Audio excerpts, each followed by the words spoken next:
That was unexpected.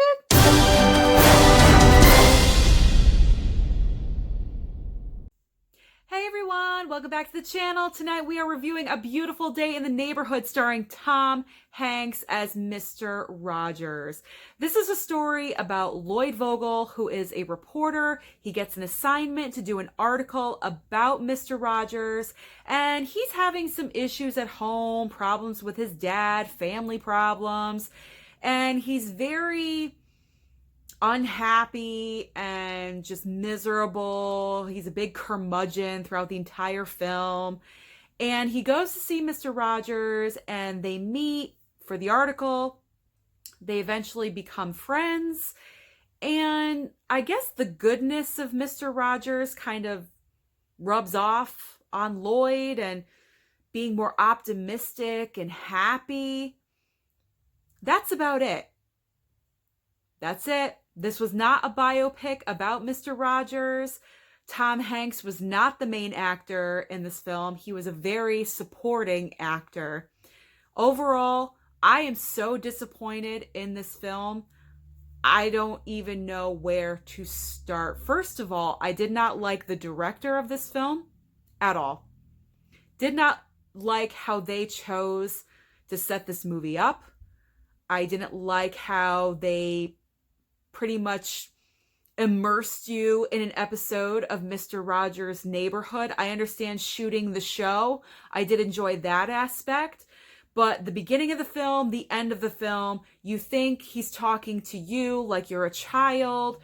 And then all of a sudden you're watching a film on how a magazine is made. It really made no sense to me why these things were included in the film. When the film first started, I was very confused. I didn't know what was going on, what's happening. I just didn't like the vision of this director.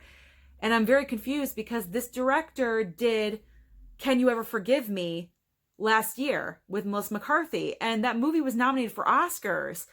And this film, to me, was just hot garbage. I'm sorry. I have to say it because I was expecting to see a biopic about Mr. Rogers with Tom Hanks.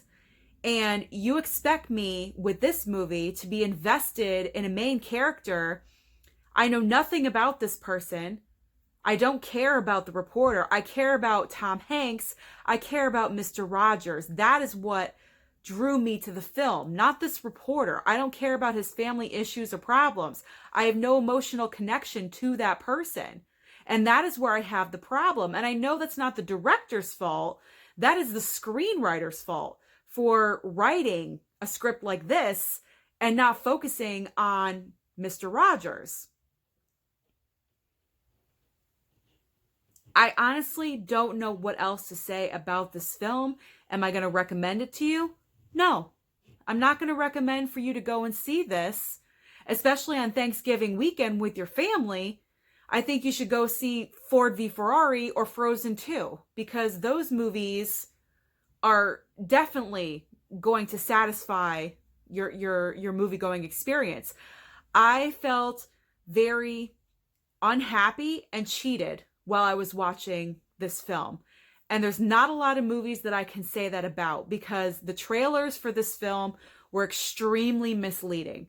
You think you are going to see a biopic of Mr. Rogers, and it's totally not true. It's totally not true. And I feel bad for Tom Hanks because I felt like he really immersed himself and he wanted to honor Mr. Rogers in such a way. And he does. He is the highlight of the film for me. Absolutely. If this film has any chance at award season for an Oscar, it is Tom Hanks as being Mr. Rogers. But other than that, there's no chance. No chance, no way. This is one of my biggest disappointments of the year. It might have to go on the worst list. I don't know yet. I haven't made that list yet, obviously, but I am not happy with this film. I really, really am not. So let me know your thoughts down in the comments. What did you think of A Beautiful Day in the Neighborhood if you did go and see it? Guys, this week is jam-packed. I'm doing so many videos for you. I got Knives Out tomorrow, Queen and Slim on Wednesday, Thursday and Friday, I'm doing Black Friday videos. I'm doing the Irishman review on Friday. Like, this week is so jam-packed with content that I am doing for you guys. So please be on the lookout. And so you don't miss any of that, hit the red button down below to subscribe. I'm just hoping Knives Out is better tomorrow. I have a feeling it's going to be. Let me know your thoughts down below, and I'll see you at the movies.